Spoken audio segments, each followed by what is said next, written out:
भारत जगत मजी परगना मोहर नदिया जिला मोहर पाटा कोना तेहन जहाँ सेरमापुर दुपुर से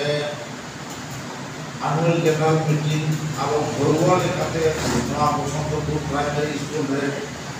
सापड़ा तो नवा आखड़ा रे मेहगोंगे मैंने जिला परगना जोगो परगना सामते पारानी बाबा जोगो पारानी बाबा अपना सामते सेटे रखा मध्य जिला मोहल्ले सुसरिया को अगुआन को जगुड़ा गोंके को सानाम को इन पाटा कोना मैंने भारत जगत नदी परगना मोहल पाटा कोना दूसरे जो है चाल करते अब तेहें सेरमापुर आवाज जहाँ गालोस में नवा गालोस रे जहाँ के नदी जिला मोहल पाटा कोना कमी बोला नीच हविते भूषा तक उना कुछ दे रहे हैं ताऊना उना सामने इन्हें हम बरेगा तो जुए अब कुलूरिन दे या अब वो मजी परगना मोहल बेरते पायम 9 जुलाई रहा 9 तारीख बेरते द्वारे के 10 दिन माथार अब परगना और पाटा कोना बीर सिद्धू नगर हाई स्कूल जहाँ सान्ताली मीडियम में अब नदी जिला रे एकमात्र बीर सिद्धू नगर हाई स्कूल उन्हें दिन उच्च माध्यमिक और माध्यमिक पास आउट बारिया करते मैंने टोटल पुणे गिद्रा अब सारहाव बन जला गवात को तो नवा अब अब परगना मोहल पाटा कोना सारहाव एम करते अड़ी एहम कमी को कमी का उना सामते 9/8 माने अगस्त ना 9 तारीख जहाँ विश्व आदिवासी दिवस चलावे कल्याणी 14 नंबर काजल बाबू चंद्रबाबू को जो अरे अब कोरावा कोना सोमा अब परगना मोहल पाटा कोना खूब दिन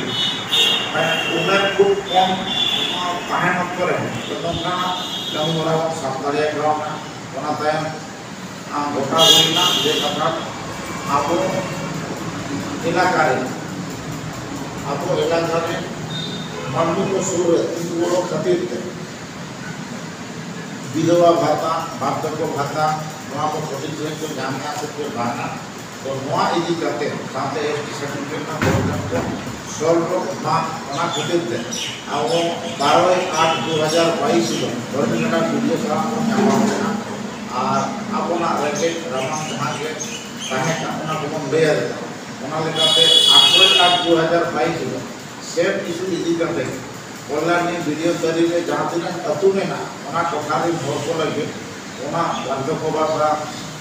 भाता विधवा भाता से जहाँ आना एक को मेना नवा को सोभे लगी थे अब वीडियो साला जमा करते और वो अर्जी हुआ और कुंजो मदनपुर जंगल पड़ा अतुना दीवाली मैंने पट्टा कोना प्रॉब्लम में ना वहाँ इदिकाते को ले हुई ले अब वहाँ इदिकाते उनको चैनल ले में ना जे करण आपे लिस्ट आउट पे लिस्ट आउट करते अब डिस्प्ले दे तब ना इन लोग के वीडियो साइड ले आकर चाकदा तो काम चला हुआ इधर चाकदा रे एकमात्र बेलार बनाया उधर के जमा हुई पट्टा लगी पट्टा तो आपे जब सुंदर तो कभी सेंपे है क्या माजी परगना मोहल पाटा का तो इंजन नोडे जमा तो करते इंडी भर प्रतिनिधि भेजा करते चाकदा बेलार में जमा तो तुमने कथा लई करते रहे उन्हें सुविधा कौन करते रहे अब जंगल पड़ा अतुना उन्हें बाको एकजुट करना से नवा इदी करते हैं अब उन्हें कोई बोलो ना क्या करते हैं कभी हाँ पट्टा तो काम दिए काम करते अच्छा वहाँ पर 23/8/2022 और कटा और सुधार में चेयरमैन बना जब चला हुई अब उन्हें खास वहाँ को इशू दिक्कत चेता तो आप लोगों को बढ़ाया वीडियो को अंडा रहे ब्लॉग अंडा रहे ग्राम पंचायत में ना से अतु लेवल ग्राम लेवल रील हेड तो हुई करना वीडियो साइड और जहाँ म्यूनिसिपालिटी इलाका को तहना उनको कोई हेड तो हुआ चेयरमैन साइड अब जब बरमापुर अब संघारबन चलावना सुबर्णपुर को अब संघारबन चलावना अब उनको एकेटोने को कई बढ़ाई लेता है अब 23/8 चेयरमैन सलाह को जापने तो तुम्हें लैया दिया अब कमी वाला को साबका साथ जहाँ मथुरा दलित को और ना अतुल जहाँ वीडियो मारते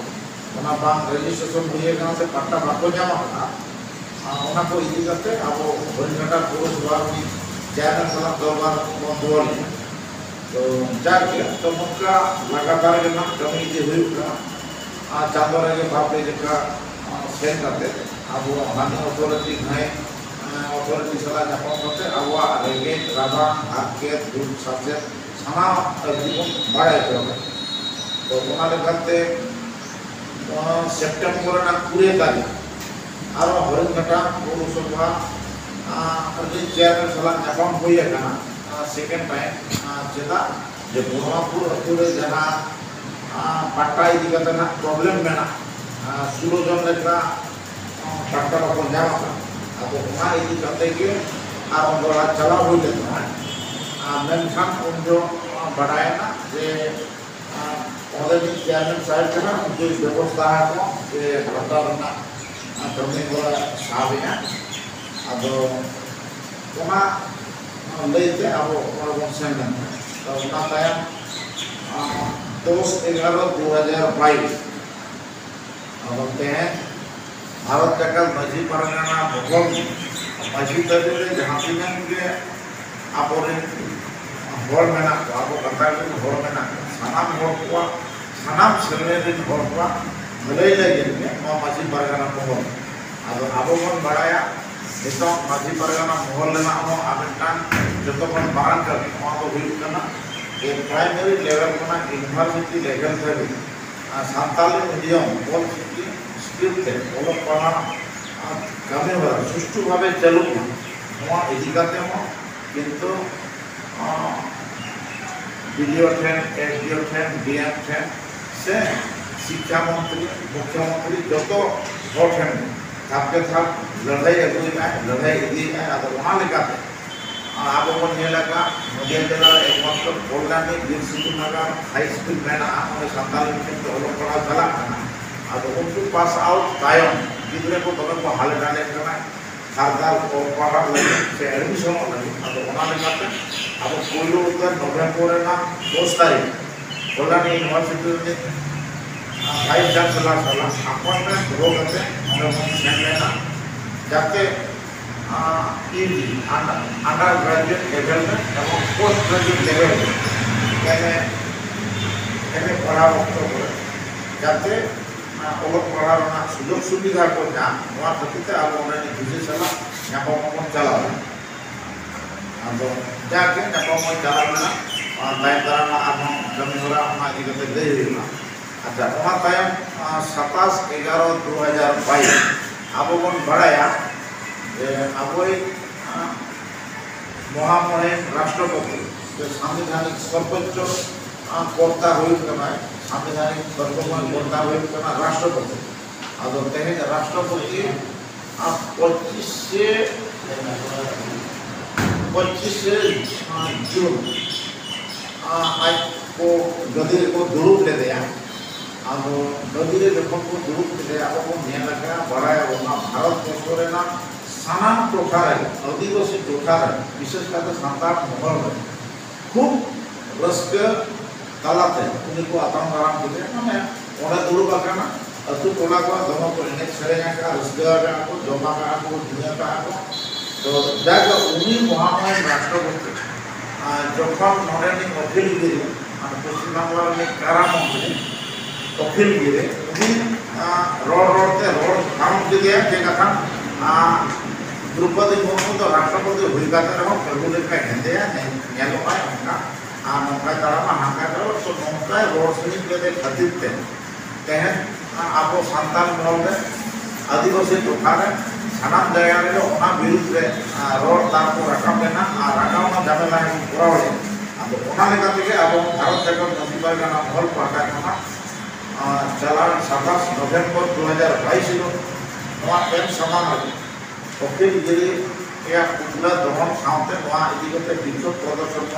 koraw le ar ona saute mukhyamantri emona momon bheda le jate noi jara mantri jahan janaya MLA post खाली करते मंत्री पोस्ट खाली करते प्रमुख जिले तो वहाँ यदि करते हो मिटमाना होलसेल जामना कोरा लगा तेहन लेगा ना जब नदिया जिला में वहाँ अब Maji Pargana Mohol pahta पुल्लो दिसम हल को यदि करते मैंने जिला ले हल को यदि करते पुल्लो अब ऑर्गेनाइजेशन कोरा लगा तो वहाँ आया 16/12/2023 ADM LRO Additional District Magistrate Land and Land Report Officer Nadia Jilla अधिकारी साला अब नेबाम को चला लेना चेता अब कौन बढ़ाया जे नवा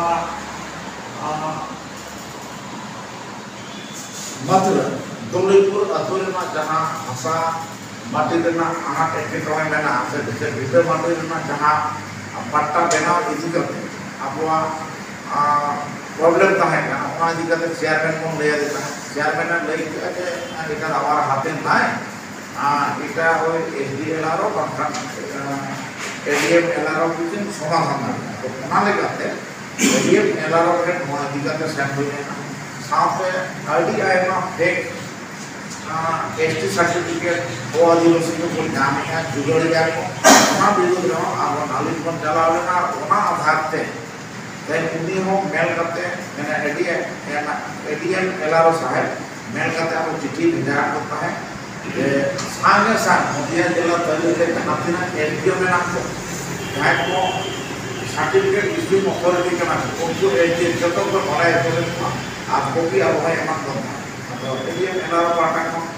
आगे कुछ डिस्ट्रिक्ट लेवल में ना कमी करना तो डिस्ट्रिक्ट में हेड करना है अब वहाँ लगाते हैं आज पार्टा को किंतु कमी तो सामने देने देर अब चिट्ठी भेजा करना है अब वहाँ 16 तारीख आज 20 तारीख के अब भेजा मैंने ले आया अब जाके हमने खान यह अब को सैनिक करना अब तो अतुल तुलारे ना आना टेक्निक में सोचे लगी से प्रॉब्लम को समाधान लगी मेरा प्लान मैंने खान जहाँ को लगी अब वो कमी है जहाँ को लगी अब वो व्यवस्था है उनको भी बात को खोजो खान माने रिपीटेड की उनको नेवाल जोहार मैन करते रहे खान चलो उसके ना बोलना तो उन्हें वहाँ लिखाते अपने ADM चलाना तो वहाँ लिखाते अब अच्छे हो चुके था ओबे सुविधा तो बांध जो कि आप मतलब को खजोगा सोलहपुर में घर को खजोगा जे बा आले मक्का व्यवस्था हाले एनका आप ADM LRO से चलाओ खाते अब रिपीटेडली से जीवन में कोई हुआ लोगों अतुरे ना प्रॉब्लम अब सॉल्व करना कम करो तो या हमारा अब टाइम सरकारी क्रमांक करते हैं तो अब सावधानी भूमिका बुद्धि करना से सोल्जर करना तो अब अतुल तुलारे ना सोल्जर करना से वहाँ खुद के आप क्रिया को लगाओ ना अब वो कमी है लेकिन वहाँ तो हम अब उन्होंने बीमार को कहीं करना ना उनको हेलोइन ना जाए उनको जो तो लेफ्ट रखना जस्ट आपको को खजोट का अब तो आप लोग भी नाम कम किया असुविधा होना जहाँ Maji Pargana Mohol हुई करना ते Maji तरीके महल को इनका तो Maji Pargana है आपको ये करते आपको ये करते आपको तो वहाँ तीन के हाथ बुले बांध रहे हैं इनका माना से तो कौन माना था तो उनका तो किसी प्रॉब्लम अब बिल्कुल में घेरा ना वहाँ के ना जहाँ ले तरह के एम सबे RDI में वो आदिवासी को नदिया जिला बारे को ना लोग को बोलो करे जो खान ᱟᱫᱚ ᱱᱚᱣᱟ ᱤᱫᱤ ᱠᱟᱛᱮ ᱟᱵᱚ ᱵᱚᱱ ᱩᱭᱦᱟᱹᱨ ᱠᱮᱜᱼᱟ ᱫᱤᱥᱟᱹ ᱠᱮᱜᱼᱟ ᱵᱚᱱ ᱡᱮ ᱵᱟᱝ ᱟᱵᱚ ᱢᱟᱺᱡᱷᱤ ᱯᱟᱨᱜᱟᱱᱟ ᱦᱚᱲ ᱵᱚᱱ ᱚᱸᱰᱮ ᱠᱷᱟᱹᱲ ᱨᱮᱱᱟᱜ ᱵᱚᱱ ᱵᱮᱵᱚᱥᱛᱷᱟᱭᱟ ᱟᱫᱚ ᱚᱱᱟ ᱞᱮᱠᱟᱛᱮ ᱯᱩᱭᱞᱩ ᱱᱚᱣᱟ ᱤᱫᱤ ᱠᱟᱛᱮ ᱚᱠᱚᱭ ᱵᱚᱱ ᱥᱟᱵᱮ ᱟᱵᱚ ᱮᱢ ᱚᱛᱚᱨᱤᱴᱤ ᱢᱟ ᱩᱯᱨᱟᱢ ᱵᱚᱱ ᱜᱟᱞᱢᱟᱨᱟᱣ ᱥᱟᱶᱛᱮ ᱠᱚᱞયાণী एमएलए साहेब रामंगिका राय मेना साहब एमपुर के राय चला आपन पे खदा हुई ना पार्टिकुलरली नोआ प्रॉब्लम इदी करते हम साथे कल्याणी यूनिवर्सिटी रे संताली मीडियम ते अलग पढ़ाओ चालू मा यूजी एंड पीजी लेवल नोआ को अर्जी तो हो करते आज मेमोरेंडम हो एमोदे मेनका आबो लेकाते आबो बक्तव्य लेकाते आज किछु आबो टाइम हम आपको लय कालिया कल्याणी एमएलए साहेब अंबिका राय ओके मेनखा तायम दाराम बाड़ाया कना आबो लगी तो एम सेरेमा बाय सुपारी सेना और कल्याणी महाविद्यालय ऐसे कल्याणी यूनिवर्सिटी रे कल्याणी विश्वविद्यालय जे संताली मीडियम ते अलग पढ़ा चालू मा ओना इदी करते हम आज बिंदु मात्र कागज गोलम बाय खबर चक्का से नोआ इदी करते आज ले मोबाइल ले सुबह हम तायम दाराम बाड़ाया आज बार-बार ले हुई थाने कि जखन के आम एम सेरेम एमा आम पढ़ा कोना योजना लिस्ट में एम हुई ना तो लिस्ट में एमा से तीन एमा आधे उनकी तो बढ़ाए खाली तो देते लगा टाइम पे तो जाता है ना खाली कल्याणी यूनिवर्सिटी में हम खाली कोना इधर तो ले हुई है से कथा आम कॉपी में अब आज तो भाई जमा प्रतिनिधि करना एमएलए करना कॉपी अंदर तो कोनो आना एक के बना गरम आनो आज আর পড়া বলতে দেখাও পারে একটা ইয়ে কো যে এই করেছি ওই করেছি উল্টা রেডি এলার জিল্লানি হেড হই যাতে তো হই যাবে উনি তো আপ কপি না আমাদের কপি না যা কি আদো উনি এমএলএ সাহেব আজ প্রপোজ করে কাছে আজ পড়া গয়া আগে পড়ায়া আদো না তাইও আবো এপ্রিল 2023 সাল না এপ্রিল আদো 2022 21 से दिसंबर 2022 ना 21 दिसंबर कल्याणी रेडी एमएलए साहेब साहब जहां हो लेना अब उना टाइम में रावण नाम सचिव अब वो आना नाम कदे वो एमएलए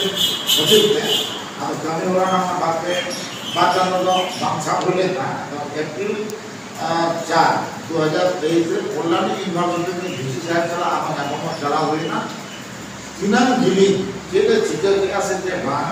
चिनो बांग बढ़ाया था किंतु आबोकन भजो कान प्रति अगस्त नेक्स्ट 2023 एकेडमिक सेशन बना कल्याणी यूनिवर्सिटी के संताली मीडियम थे एटलीस्ट पीजी लेवल रे ओलो पढ़ा चलो तो कोना लेकाते आबो किंतु भगवाना मोना ले ओको ले आदिया आपे आपको जहां को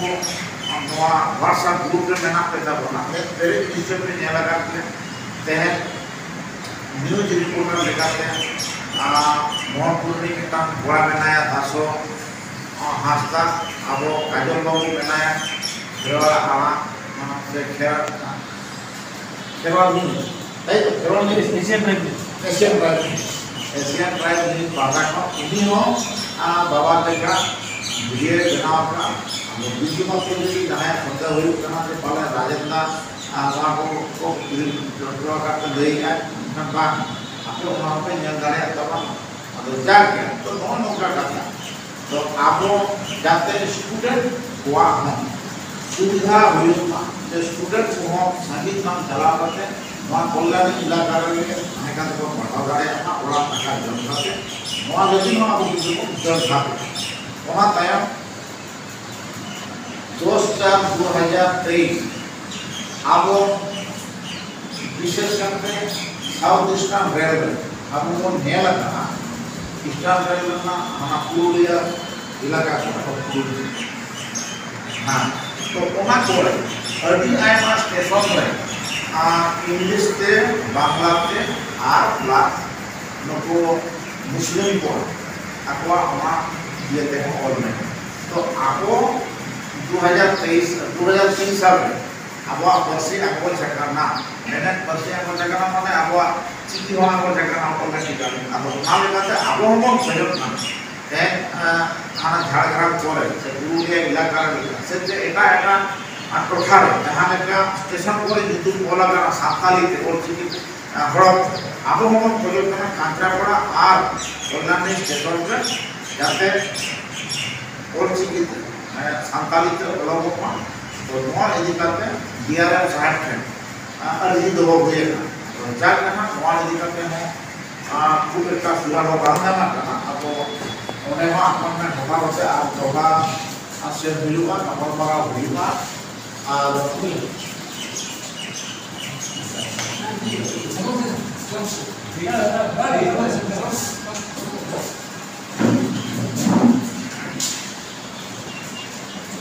नोआ इदी करते हो अब डीआरएम साइड वाला अब न्यापो हुआ और प्रति अवश्य कल्याणी स्टेशन एवं कांचरापाड़ा रेलवे स्टेशन पे सामसाली मोलचिकी हड़पते ओलोमा नोआ भारत सरकार महिला का मोहर राय बसो बनाया और कहना यहाँ पतियों में ओना तायम अब जून रना 2023 साल रना जून 2 तारीख अब कल्याणी यूनिवर्सिटी रे जाते सानताली मीडियम ते ओलोक पढ़ा नियाती के हुआ नेस कोने को चलो इमा 2023-24 एकेडमिक सेशन में चलो मा यूजी एंड पीजी लेवल वहाँ यदि कहते विकास भवन अब फंक्शन है अगर कोलकाता विकास भवन में जहाँ शिक्षा डिपार्टमेंट के सचिव साहब को मिला से मंत्री जहाँ प्राप्त वर्षों में ना उन्नीसला में नापम करना कथा ना जो को बसो तो उन्नीसला नापम मांगना करना चेता 21 से जुलाई यदि करते हैं आपको ना जहाँ ब्रिगेड तक को मिला से ताहे लेना तो उन्हें यदि कहते दोनों के बेस्टों को ताहे करना जागृति से प्राप्त वर्षों इन्हें लोगों को कुछ बिना पाए करना अब जाके आपको इन उन्हें बनाया चंदन टूडू कमिश्नर उन्नीसला नापम हुए ना और वहाँ डिपार्टमेंट जहाँ सेक्रेटरी प्रिंसिपल सेक्रेटरी बनाया तो उन सलाह में मान लेना तो फिर चंदन मैडम सलाह जेहेतु एडमिनिस्ट्रेटिव ऑफिसर उन सलाह बड़े बार गलमारा हुई ना अब नहीं हुई ना कि कथा आम देश खना के जरूर ना व्यवस्था तो आज हम कथा किया ये देखो जे इन दो जहाँ तीना नोड़े एडमिनिस्ट्रेटिव मेना को ऑफिसर उना को जेतो को लगा जगह दूर अब इनके लिए प्रिंसिपल सेक्रेटरी को नीति और एमा पे जा आज लेके आए तो फाइल तो काम लेवल पे चलावा ना शिक्षा दफ्तर पे हमरा तो उसको लेना तो उन्हीं तेने आड़ा का ना तेज के ऊपर एमा पे गपाय आड़ा का ना गपा की एमा पे आपको वाली एमा का जैसे बोला कि यूनिवर्सिटी पे और बड़ा चलू ना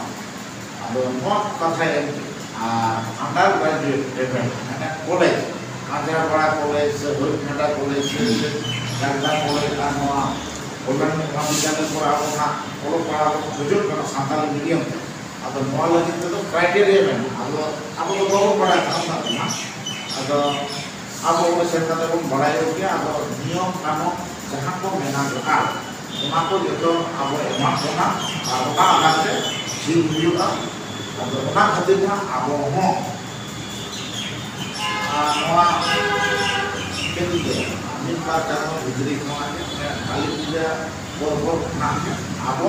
कॉलेज सेट करते कॉलेज अथॉरिटी सला जानो हुआ अपॉइंटमेंट हटा होते सफल वाला हुआ जाते दूसरा 2024 साल का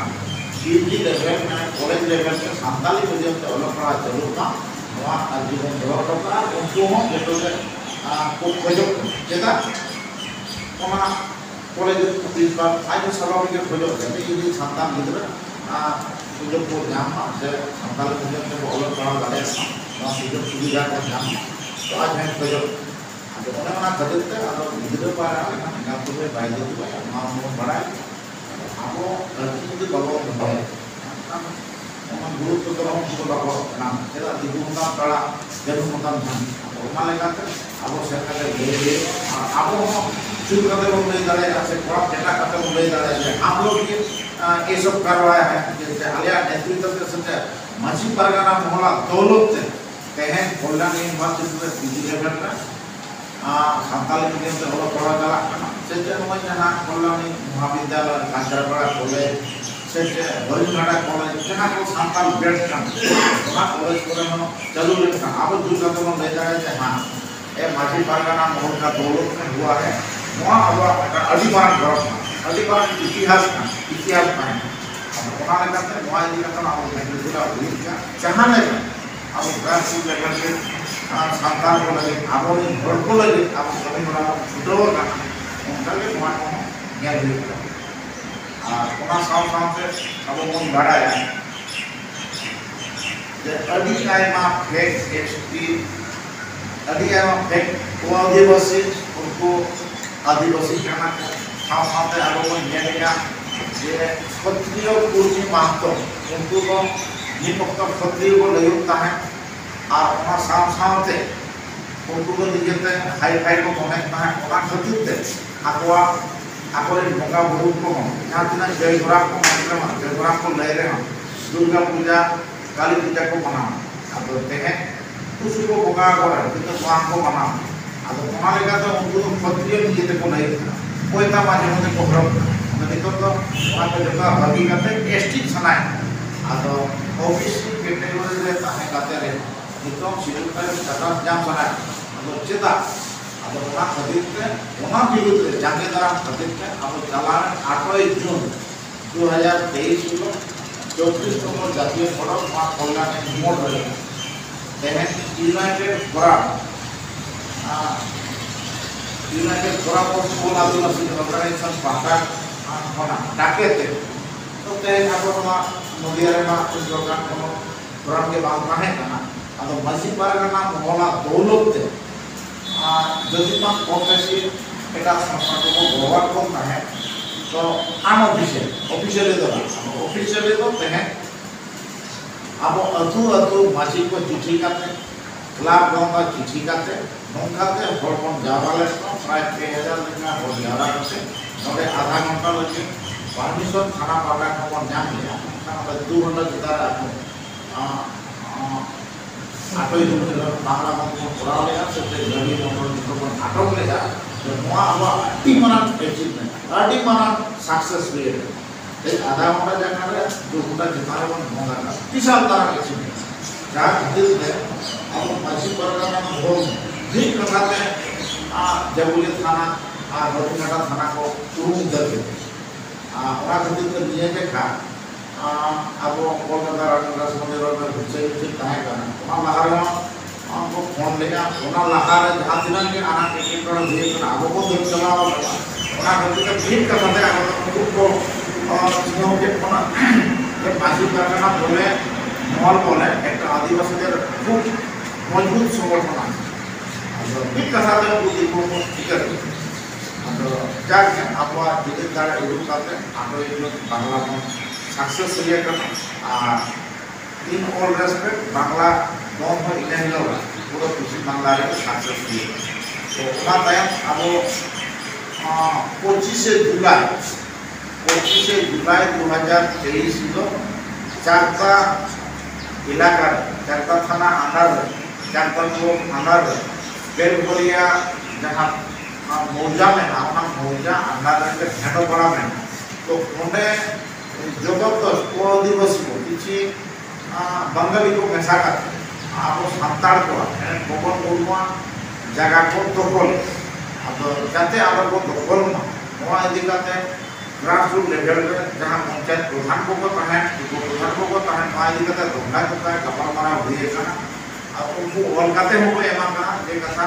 हाँ एटा बबन मुर्मू की जगह अब वहाँ लेकर अब वहाँ हथियार को साफ करते गए वीडियो साला अपॉइंटमेंट हताव हुई है ना 25 जुलाई 2023 और वीडियो साला उना साथ डीएलआर मैडम साला आज जारदान थाना साला उन्हें और बात गलमारा हुई है तो वहाँ जाएगा हमारा जे कोनो मूल्य प्रतिवाद करबो এবং प्रतिरोध करबो कारण আমরা জানি যে এটা আদিবাসীদের জায়গা এবং 2013 সালে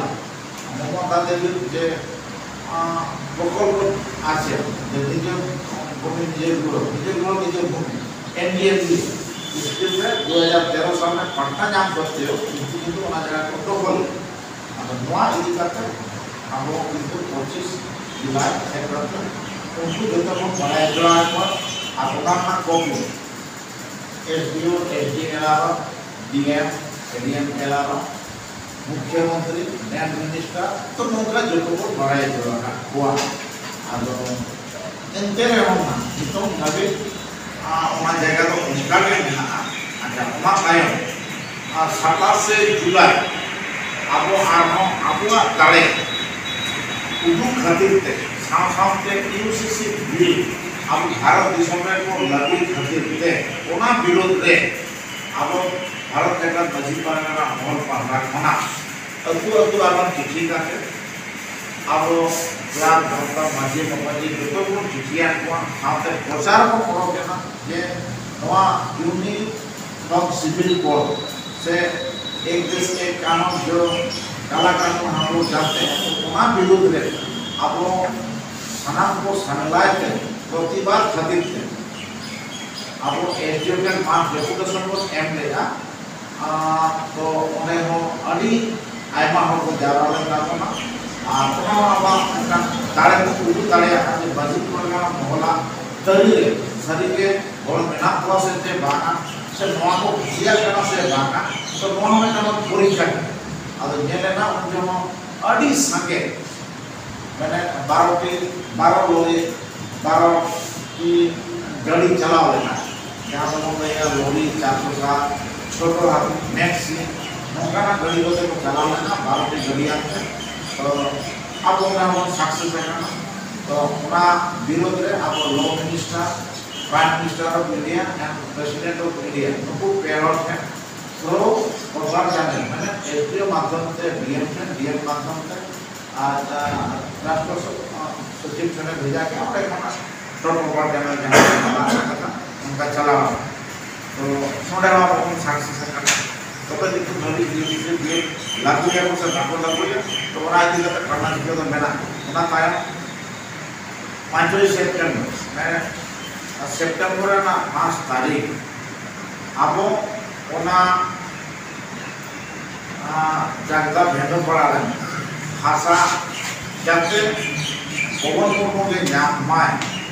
अब नवा इदिकाते आरनो तो सात जगह वीडियो साइट में जला हुई ना चला बदल ले हुई ना नवा इदिकाते ओरे रूपा तो कोई गपार नामा सुनते हो ये अल्टीमेटम एम्प्लॉय ना चुनौती एम्प्लॉय ना उनको चैलेंज के दिया एक कथा आम 15 दिन भीतर में जहाँ दीपू को गुड़ी मचा और आपको बनावा का ओना रखी खाते आम ओवर को ओना पैसे যদি বাম করাও আর 16 দিন মাথায় নট স্ট্রিট করনা से কতসরা से দিছো প্রদর্শনে করাওয়া দুনিয়ার কি মিডিয়া করে বাড়াই এনে কোয়া যে আমার নয় নকায় তো যাকে ভিডিও সাহেব না বুকে বা মানে দুলা গাও বাই মে দুলা গাও মেন খান অফিশিয়াল বিএলআর মানা আরআই সাহেব আর ada jana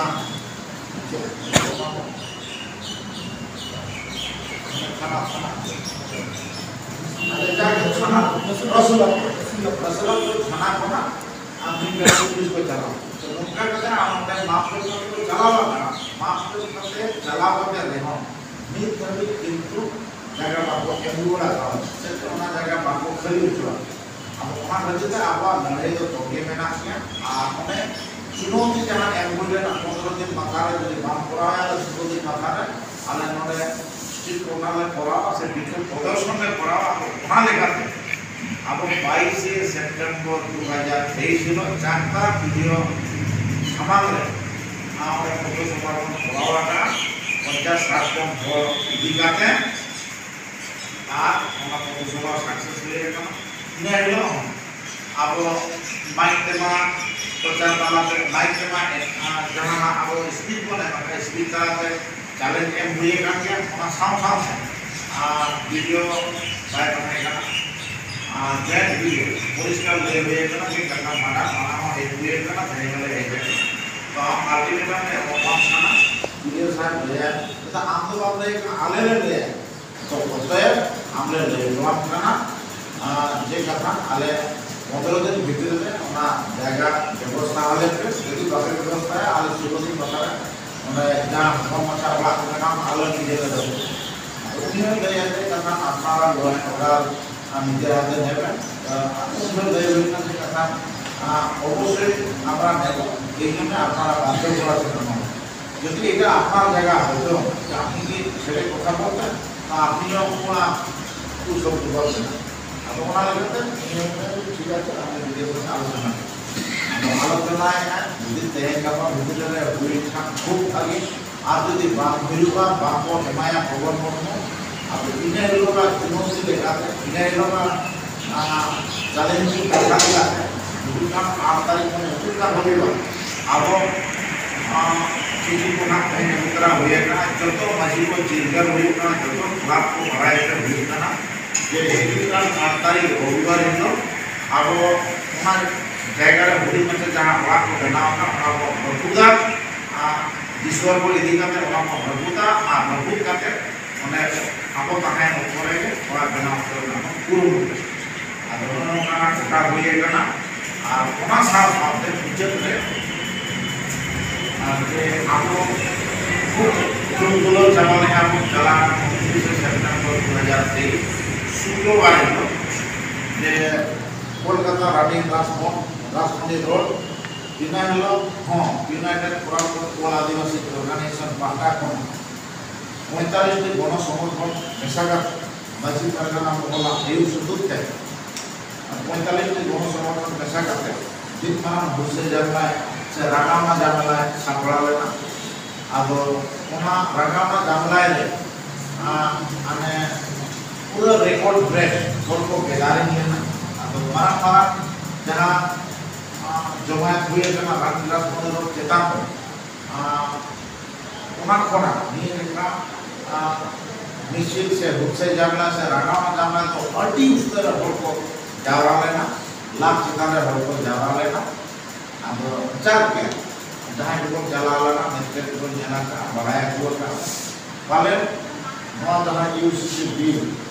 नौ लागू लगी जहाँ तो भी केंद्र सरकार खुद खाना है वाले मैं कहना होता हूँ मैंने बैंक पूछते जला कांगे मिनिस्टर वहाँ साफ साफ से जहाँ उसी मामला केंद्र सरकार प्रत्येक पूर्व में मानते हो एसटी स्टेटस के अंदर भी उसे पूरा लगावा करना है सेटे आपको पेपर में नेला का चलाने आकाश ना लास्ट वीक ले ना पेपर है कि 25,000 संख्या को तो भूल को तो आपको पूछी हो क्या भूल को तो तुम्हें भी सम्मान मिल पर अब 25,000 तो ना आप 1,25,000 लेना आप उन्होंने वो एक सर्टिफिकेट आपको इशू करना तो उनको भर्ती लागो और जहाँ के घोष विश्वास राय मंडल अधिकारी जो से वो आदिवासी जहाँ को ले तो वो लोग वैकेंसी वाली पूरे भूगोल का से आगे जाएगा हमें नहीं को पूर्ण करेगा तो तेरे वहाँ को विरुद्ध ले हुए करना मेमोरेंडम आबोरे पारगना बाबा को सेंटर को एक मौजूदा का बोली माले वहाँ पर थोड़ा जे मैं तो राज्य सरकार लेट कितने चला कोना साफ साफ से जहाँ कुलगर प्रोजेक्ट से आना 5 दफा दबी इसी का है अब पश्चिम बंगाल पोनत रेना जहाँ मेरुदंड सोलो बंगले तो वहाँ भरतना भेड़ जहाँ रानी राजधानी रोड रे उन्मारा घुसे जाता है तो छापड़ा वाला वहाँ नियम करते तेज जो के को चंद्रा करना बोरा करना को पालन जो के ना तो बेटू के को चला वहाँ के अब आशा तो एंते वहाँ अब लड़ाई तो जारी है क्या अन्याय अधिकार विरुद्ध रे से नौकाना जतियारे आमार एकेटोने से जहाँ शामिल हमें अधिकार बचाव को लगित है अब लड़ाई तो जारी है क्या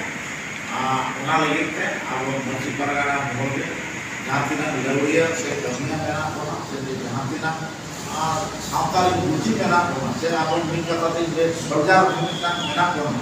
अब लड़ाई तो प्रस्तुत होता है सेदा लड़ाई तो कितना होगा अब तो लड़ाई तो पहले ताकि का होना तो मुआवजे दिखाते व्यवस्था होना तो आर्थिक निर्णय का मामला को लेकर के यहाँ लड़ने तक से करना पड़ेगी में मायना सलाम